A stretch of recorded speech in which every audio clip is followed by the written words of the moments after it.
भक्तों राधे राधे, जय श्री कृष्णा। भक्तों, जैसा कि आप सभी लोग जानते हैं कि 8 मार्च 2026 यानी रविवार को पड़ रही है चैत्र महीने की रंग पंचमी व्रत, जो बहुत ही खास है। और भक्तों, ये वो तिथि है जो कि चैत्र महीने में रविवार को पड़ रही है। भक्तों, इसी दिन किया जाने वाला पूज्य पंडित जी द्वारा बताया गया एक लाल फूल और एक सफेद फूल वाले उपाय आप लोगों को जरूर करना चाहिए, क्योंकि भक्तों ये एक ऐसा उपाय है जो कि हर दिन नहीं किया जाता। चैत्र महीने में जो रविवार की पंचमी तिथि आती है उसी दिन किया जाता है। अगर आप लोगों ने इस उपाय को नहीं किया है या किसी कारणवश नहीं कर पाए हो तो इस चैत्र रविवार पंचमी तिथि के दिन इस उपाय से मत चूकना। भक्तों देखिए, ये दिन इतना खास होता है, इतना महत्वपूर्ण होता है। देखा गया है कभी कभी बड़े बड़े पूजा पाठ अनुष्ठान से जो मनोकामना पूर्ण नहीं होती है, वह चैत्र रविवार के दिन एक छोटे से करने से ही आपकी मनोकामना पूर्ण हो जाती है। और बहुत सारे लोगों ने इस उपाय को किया भी है और उनको इस उपाय को करने का फल भी जरूर मिला है। अगर आप लोग भी इस उपाय को इस रविवार के दिन करना चाहते हैं तो आप इस उपाय को पहले अच्छे से समझ लेना, सुन लेना, उसके बाद करना। आपको इस उपाय का फल जरूर मिलेगा, आपकी सभी मनोकामनाएं पूरी हो जाएंगी। भक्तों, हम आपको यहाँ पर बता दें कि ये जो एक लाल फूल और एक सफेद फूल वाले उपाय है, ये उपाय पंडित जी ने अपनी अभी किसी की कथा में ही बताया है। उपाय को करने से आपके घर में चाहे किसी भी प्रकार की दुख और समस्या क्यों ना चल रही हो, आपको उसका कारण भी नहीं पता है कि भाई ये समस्या किस कारण से चल रही है, उसका कुछ भी कारण हो सकता है। जैसे पितृ दोष हो सकता है, काल सर्प दोष हो सकता है, या किसी भी तरह का मंगल दोष भी हो सकता है, और भी बहुत तरह के दोष होते हैं, कुछ भी हो सकता है। पर आपको इस उपाय को करने के लिए अपने दोष को पता लगाने की भी जरूरत है। आपके घर में किस कारण से इतनी दुख और परेशानी आ रही है वो भी आपको पता लगाने की जरूरत नहीं है। बस रविवार को पंचमी तिथि के दिन इस उपाय को कर लेना है, क्योंकि इसी एकमात्र उपाय को करने से आपके पूरे घर परिवार में सुख और शांति हो जाएगी। आपके घर में अच्छे अच्छे काम होने लगेंगे, आपकी जो भी मनोकामना होगी वो भी धीरे धीरे करके पूर्ण होना शुरू हो जाएगी। अब हम समझते हैं इस एक लाल फूल और एक सफेद फूल वाले उपाय को आपको करना कैसे है, किसको करना है, किस करना है और कैसे करना है। देखो, उपाय बिल्कुल आसान है, बस समझने वाली बात है। ध्यान से समझिए, उसके बाद ही आप लोग जो है इस उपाय को जरूर कीजिएगा। सबसे पहली चीज हम लोग ये समझते हैं कि इस एक लाल फूल और एक सफेद फूल वाले उपाय को इस आने वाली रविवार पंचमी तिथि के दिन किसको करना है। तो देखिए, इस उपाय को घर के सभी सदस्यों को करने की बिल्कुल भी जरूरत नहीं है। घर में से कोई एक मुख्य बड़ा सदस्य इस उपाय को करेगा तो उस घर परिवार के सभी सदस्यों को इस उपाय को करने का फल मिल जाएगा। पर वह बड़ा सदस्य कौन होगा, कौन व्यक्ति इस उपाय को करेगा? तो यहाँ पर देखिए, हम आपको बता दें, घर की जो बड़ी माताएं बहनें होंगी, घर की बड़ी माताओं बहनों में से कोई भी एक माता बहन इस वाले उपाय को कर सकती है। अपने पूरे घर परिवार के लिए घर में सभी सदस्यों को इस उपाय को करने की जरूरत नहीं है। मात्र घर की जो माताएं बहनें, उनमें से कोई भी एक माता बहन इस वाले उपाय को करेगी तो उसके घर परिवार के पूरे सदस्यों को इस उपाय का फल मिलेगा। अगर किसी कारणवश माताएं बहनें घर में उपस्थित ना हो या वह इस उपाय को ना कर रही हो, कुछ दिक्कत हो, तो भाई उस जगह पर फिर घर का कोई बड़ा व्यक्ति भी इस उपाय को कर सकता है। माताओं बहनों के कहने का मतलब ये था कि माताएं बहनें घर की लक्ष्मी होती हैं। जब घर की लक्ष्मी कोई उपाय करती है तो निश्चित ही भगवान शिव जी जल्दी प्रसन्न होते हैं और उपाय का फल में बहुत जल्दी और बहुत बड़ा करके भी यहाँ पर देते हैं। तो आप लोग ये बात समझ गए होंगे। अब हम ये बात समझते हैं कि इस वाले उपाय को हमें करना किस समय है। एक लाल फूल और एक सफेद फूल वाले उपाय को हमें पंचमी तिथि के दिन करना किस समय है। तो देखिए, इस उपाय को करने हैं का जो समय है सुबह का समय भी है और शाम का समय भी है। अब देखिए यहाँ पर हम मुख्य रूप से सुबह का समय नहीं बोलेंगे, क्योंकि देखिए ये जो तिथि है और आप सभी लोग जानते हैं रविवार के दिन का प्रदोष काल का मतलब शाम का जो समय होता है ना, इस दिन भगवान शिव जी का सबसे प्रिय दिन होता है। तो आप लोग इसे एक लाल फूल एक सफेद फूल वाले उपाय को सुबह के समय भी कर सकते हो और शाम के समय प्रदोष काल में भी कर सकते हो। सुबह के समय अगर कर रहे हो तो 10 या फिर 11 बजे तक भी अगर उपाय करोगे तो भी आपको उपाय का फल मिलेगा। वही अगर शाम के समय कर रहे हो तो इस दिन जरूर शाम के समय का ध्यान रखना कि शाम के 6 बजे से लेकर 7 बजे के बीच में अगर आप इस उपाय को कर सकते हो तो बिल्कुल कर लेना, पूरी कोशिश करना। पर अगर किसी कारणवश इस समय के बीच में ना कर पाओ तो रात 8 बजे तक भी अगर आप उपाय को करोगे तो आपको उपाय का फल जरूर मिलेगा। ये बात आपको समझ आ गई कि आप इस उपाय को सुबह और शाम दोनों समय कर सकते हो। मतलब करना आपको एक ही समय है, घर में से किसी एक ही बड़े व्यक्ति को करना है, एक ही बार इस उपाय को करना है, दोनों समय नहीं करना है। आपको जो समय अच्छा लगे आप उस समय पर इस वाले उपाय को कर सकते हैं। तो चलिए जानते हैं इन विशेष उपायों के बारे में। लेकिन उससे पहले जो भी मेरे भाई मेरी प्यारी बहनें आज चैनल पर पहली बार आई हैं या मेरी आवाज आज पहली बार सुन रहे हैं, अगर आप भी महादेव के सच्चे भक्त हैं तो वीडियो को लाइक और चैनल फेस्टिव फैमिलीज को सब्सक्राइब जरूर कर लें और कमेंट बॉक्स में लिखें हर हर महादेव। देखो अब सबसे पहली बात आती है कि इस उपाय को हमें करना किस लिए है। जैसा कि हमने अभी आपसे बोला कि इस आपको उपाय को करने के बाद आपके जीवन में बहुत सारी खुशियां आएंगी, आपकी मनोकामनाएं पूर्ण होंगी, आपकी धन की समस्या दूर होगी, आपकी पैसों की समस्या दूर होगी।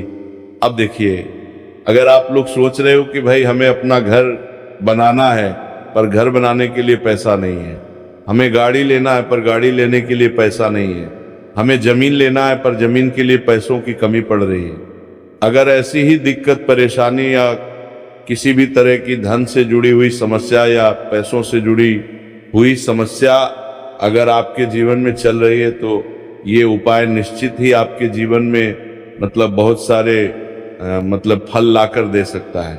इसीलिए अगर आपके घर में बहुत ज़्यादा मतलब दिक्कत समस्या परेशानी चल रही है, धन से जुड़ी हुई पैसों से जुड़ी हुई धन की बहुत ज़्यादा कमी आ रही है, पैसों की आवक नहीं हो रही है, तो भाई आप लोगों को इस वाले उपाय को जरूर करना चाहिए।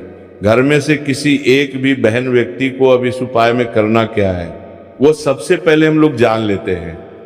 उपाय की सामग्री हम लोग सबसे पहले जानते हैं कि इस उपाय में किस किस चीज की आवश्यकता पड़ेगी। तो देखिए उपाय का नाम तो एक लाल फूल और एक सफेद फूल वाला उपाय है, पर इस उपाय में कुल मिलाकर 4 सामग्री हमें लगने वाली, जो कि पंडित जी ने खुद सीहोर वाली कथा में बताया है।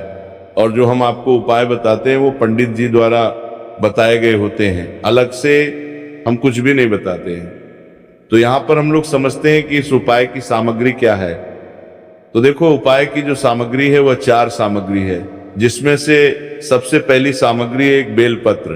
देखो बेलपत्र क्या होती है, बेलपत्र जो शिव की शिवलिंग पर चढ़ती है। दूसरी चीज है एक शमी पत्र, शमी पर शिवलिंग पर ही चढ़ता है। तीसरी चीज है भक्तों एक लाल फूल उपाय का नाम है, तो एक यहाँ पर आपको लाल फूल लेना है। अब ये लाल फूल कौन सा लेना है, देखो शिवलिंग के ऊपर जो लाल फूल चढ़ता हो उनमें से कोई भी एक लाल फूल पसंद कर लेना और वो कहीं से तोड़कर या कहीं से खरीद कर लेकर आना और उस लाल फूल को उपाय में प्रयोग कर लेना। उसके बाद में एक सफेद फूल का विशेष रूप से ध्यान रखना, जो सफेद फूल शिवलिंग पर चढ़ता हो सिर्फ वही सफेद फूल लेकर आना, इसके अलावा कुछ मत लेकर आना, लेकिन केतकी का मत लेना। तो एक एक मात्रा में ही आपको ये चारों सामग्री चाहिए, एक बेलपत्र, एक शमी पत्र, एक लाल फूल और एक सफेद फूल। ये चारों सामग्री आप लोग तैयार करके रख लें। प्रदोष काल में या सुबह के समय जब भी आप इस उपाय को कर रहे हैं, जैसे ही आपके उपाय की सामग्री तैयार हो जाती है तो क्या हम सीधा उपाय को करने के लिए इन चारों सामग्री को मतलब उपाय करने के लिए जा सकते हैं। नहीं तो यहाँ पर आपको इस बात का ध्यान रखना है कि हम भगवान शिव जी को प्रसन्न करने के लिए तो जा रहे हैं, हम अपनी मनोकामना को पूर्ण करवाने के लिए तो जा रहे हैं, पर हमें यह दर्शाना बिल्कुल भी नहीं है कि हम सिर्फ अपने फायदे के लिए भगवान शिव जी के मंदिर में आए हैं। इसलिए हम इस उपाय को करने के साथ साथ में भगवान शिव जी की पूजन अर्चना के लिए कुछ सामग्री भी जरूर लेकर जाएंगे। जैसे कि सुबह समय अगर आप उपाय को कर रहे हो, इस एक लाल फूल और एक सफेद फूल वाले उपाय को तो भाई सुबह के समय आपको एक लोटा जल लेकर जाना है। जो लोग प्रतिदिन शिव जी के मंदिर जाते हैं, पूजन अर्चना करते हैं, जल चढ़ाते हैं, फूल बेल पत्र सब कुछ चढ़ाते हैं, भाई वो अपनी पूजन अर्चना वैसी की वैसी ही करना। बाकी जो सिर्फ उपाय को करने के लिए जा रहा है, जो कुछ भी लेकर नहीं जा रहा है, उसे कम से कम एक लोटा जल अपने घर से भरकर लेकर जाना अगर आप उपाय को कर रहे हो, है ना। क्योंकि इस वाले उपाय को आप भगवान शिव जी की पूजन अर्चना करने के बाद ही करना।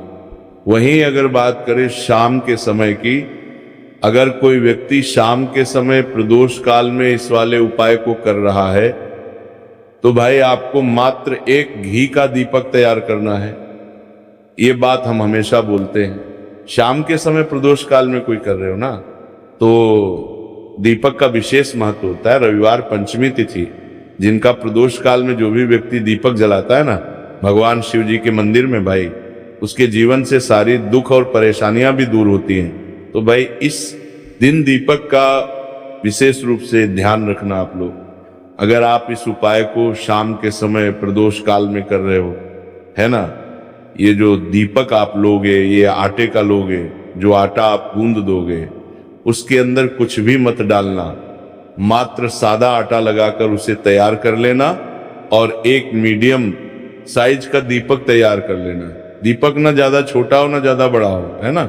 उसके बाद में दीपक आपका तैयार हो जाए तो इसके अंदर जो बत्ती रखोगे वो गोल बत्ती रखोगे।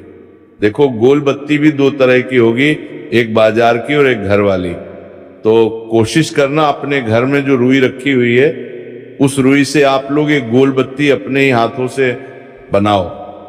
उपाय का फल अच्छा मिलता है, भगवान शिव जी जल्दी प्रसन्न होते हैं। जब हम किसी भी उपाय को अपने हाथों से परिश्रम करके तैयार करते हैं तो आपको उस दीपक के अंदर एक गोल बत्ती रख देनी है। इसके अंदर जो चीज आप लोग डालोगे वो डालोगे शुद्ध देसी गाय का घी। इस बात का विशेष रूप से ध्यान रखना, शुद्ध देसी गाय का घी ही डालना है, तेल वगैरह नहीं। आज के दिन तो मत डालना, रविवार पंचमी तिथि के दिन, क्योंकि भगवान शिव जी का सबसे प्रिय दिन और प्रिय समय पर हम लोग इस वाले उपाय को कर रहे हैं। तो थोड़ा सा शुद्ध गाय का घी इतना डालना कि वो दीपक कुछ समय तक चल सके। ना बाजार वाला मिलावटी घी डालना, ना भैंस का घी डालना, शुद्ध देसी गाय का घी। आपको ढूंढने में थोड़ी मेहनत लगेगी और महंगा भी मिलेगा, पर गाय के घी से भगवान शिव जी प्रसन्न होते हैं और उसी शुद्ध देसी गाय के घी से घर में बरकत भी बनी रहती है और हमारे घर में सुख शांति भी बनी रहती है। इसलिए शुद्ध देसी गाय का घी अपने घर में हमेशा रखा करो। वो भगवान शिव जी के कार्यों में भी उपयोग में आता है और उपायों में भी हम लोग प्रयोग कर सकते हैं। तो यहाँ पर आपकी सारी तैयारियां हो चुकी हैं। उपाय को करते समय शुद्धता का विशेष रूप से ध्यान रखिएगा। सुबह कर रहे हो तो भाई सुबह तो आपको स्नान करना ही करना है। बाकी शाम को कर रहे हो तो शाम को मात्र हाथ मुंह धोकर भी आप लोग इस वाले उपाय को कर सकते हो, कोई दिक्कत वाली बात नहीं है भाई। उपाय की पूरी सामग्री तैयार कर और पूजन सामग्री लेकर आपको भगवान शिव जी के मंदिर पहुंचना है, जो आपके घर के पास में हो, जहां पर शिवलिंग विराजित हो, शिवालय हो, वहां पर आप लोगों को पहुंचना है। और जैसे ही आप भगवान शिव जी के मंदिर में पहुंचते हो, वहां जाकर ही उपाय शुरू नहीं करना है। पहले आपको भगवान शिव जी की पूजन अर्चना करना है। पूजन अर्चना कैसे करोगे? सुबह के समय गए हो तो एक लोटा जल वगैरह जो भी पूजन सामग्री लेकर गए हो, उससे पहले पूजन सामग्री आप लोग मतलब पूजन भगवान शिव जी की कर लो। जो व्यक्ति सिर्फ एक लोटा जल लेकर गए हैं, वह शिव जी के शिवलिंग पर मात्र एक लोटा जल एक धारा से धीरे धीरे करके चढ़ा लो। अपनी पूजन अर्चना आप लोग जो है पूरी कर लो पहले। उसी के बाद अगर आप शाम के समय कर रहे हो तो पहले जाकर बैठना है भगवान शिव जी के शिवलिंग के पास में। आप जो दीपक तैयार करके लेकर आए हो, उस दीपक को पहले जलाना है। ये जो दीपक आप लोग जलाओगे ना, ये किसी और की माचिस से मत जला, अपनी ही माचिस अपने ही घर से लेकर आना और इस दीपक को अपने ही माचिस से जलाना। अगर आपने मंदिर की माचिस या किसी और की माचिस ले ली, इस उपाय को करने में इस उपाय का फल उस व्यक्ति को भी बहुत मिल जाएगा। इस बात का ध्यान रखना। अपने घर से अपनी ही माचिस लेकर जाना और इस दीपक को जलाना। दीपक को जलाने के बाद भगवान शिव जी की शिवलिंग के पास में रख देना। शिवलिंग के इतना पास में मत रखना कि शिव जी को आंच लगे, थोड़ी सी दूरी बनाकर ही जो है इस दीपक को शिवलिंग के पास में आप लोग रख दीजिएगा। अब जैसे ही आपकी पूजन अर्चना हो जाती है, भगवान शिव जी के शिवलिंग के सामने या आसपास कहीं पर भी बैठ जाइए उपाय को करने के लिए। और उपाय को करने से पहले आप लोग अपनी वो चारों पूजन सामग्री निकाल लीजिए। उपाय की जो सामग्री है वो निकाल लीजिए और भगवान शिव जी के शिवलिंग के ऊपर एक माता अशोक सुंदरी जी का स्थान देख लीजिए। माता सुंदर जी का जो स्थान होता है वो जलाधारी के ऊपर होता है। जलाधारी के बिल्कुल बीचों बीच में होता है। आप लोगों ने देखा भी होगा शिवलिंग की जलाधारी होती है। जलाधारी के बिल्कुल बीचों बीच का जो स्थान होगा वो माता अशोक सुंदर जी का स्थान होगा, क्योंकि यहीं पर हमें ये जो है उपाय को करना है। सबसे पहली चीज, अब हम उपाय को करना शुरू करते हैं। आप सबसे पहले अपने एक बेलपत्र उठा लो। एक बेलपत्र को आपको माता अशोक सुंदरी जी वाले स्थान पर सबसे पहले समर्पित करना है। बेलपत्र की डंडी का मुख होगा जलाधारी की तरफ, जहां से जल बहता है और नीचे गिरता है, और बीच वाली बड़ी पत्ती का मुख मतलब शिवलिंग की तरफ होगा। इस तरीके से आपको इस बेलपत्र को माता अशोक सुंदरी जी वाले स्थान पर समर्पित कर देना है।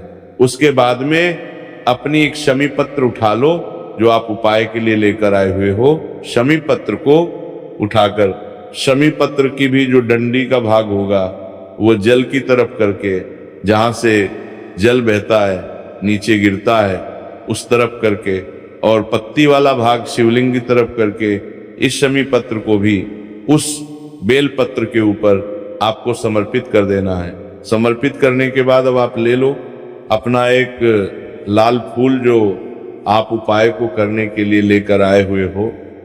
इस लाल फूल का जो खिला हुआ भाग होगा, चाहे वो गुलाब का फूल हो, चाहे कोई सा फूल जो शिवलिंग पर चढ़ता हो, भाई उस फूल का जो खिला हुआ भाग होगा वो शिवलिंग की तरफ होगा। बाकी जो पीछे का भाग होगा फूल का, वो जलाधारी की तरफ, जहां से जल बहता है नीचे गिरता है उस तरफ होगा। और आखिरी में आपका जो एक सफेद फूल बचा हुआ है, इस सफेद फूल को भी आपको लेना है। और सफेद फूल का जो खिला हुआ भाग होगा वो तो शिवलिंग की तरफ होगा। जहां पर शिवलिंग रखा हुआ है उस सफेद फूल का दो उस तरफ होगा और डंडी का भाग जलाधारी के पीछे की तरफ हो जाएगा। मतलब जो जहां से जल बहता है और नीचे गिरता है, जब आप एक बेलपत्र, एक शमी पत्र और एक लाल फूल, एक सफेद फूल चढ़ा रहे हो, तो उस समय आप लोगों को कांता भगवान या कांता चक्र का नाम लेते हुए ही जो है इस उपाय को करना है। और भगवान शिवजी और नारायण जी का स्मरण करते हुए ही इस उपाय को आपको करना है। तो जब भी आप एक बेलपत्र, एक शमी पत्र, एक लाल फूल और एक कमी हो रही है, जो भी दुख और समस्या परेशानी चल रही हो, आपको अपनी वो दुख और जो है भगवान शिव जी से उपाय को पूरा करने के बाद वहीं पर पास में बैठकर बोल देना है। हाथ जोड़ के आंखें बंद करके अपनी परेशानी और श्री शिवाय नमस्तुभ्यं का जाप करना है। भक्तों, आज हमने इस वीडियो में कुछ उपाय बताए हैं जो आपको करने हैं। अगर आपको वीडियो अच्छी लगी हो तो वीडियो को 1 लाइक और चैनल फेस्टिव फैमिलीज को सब्सक्राइब जरूर करें।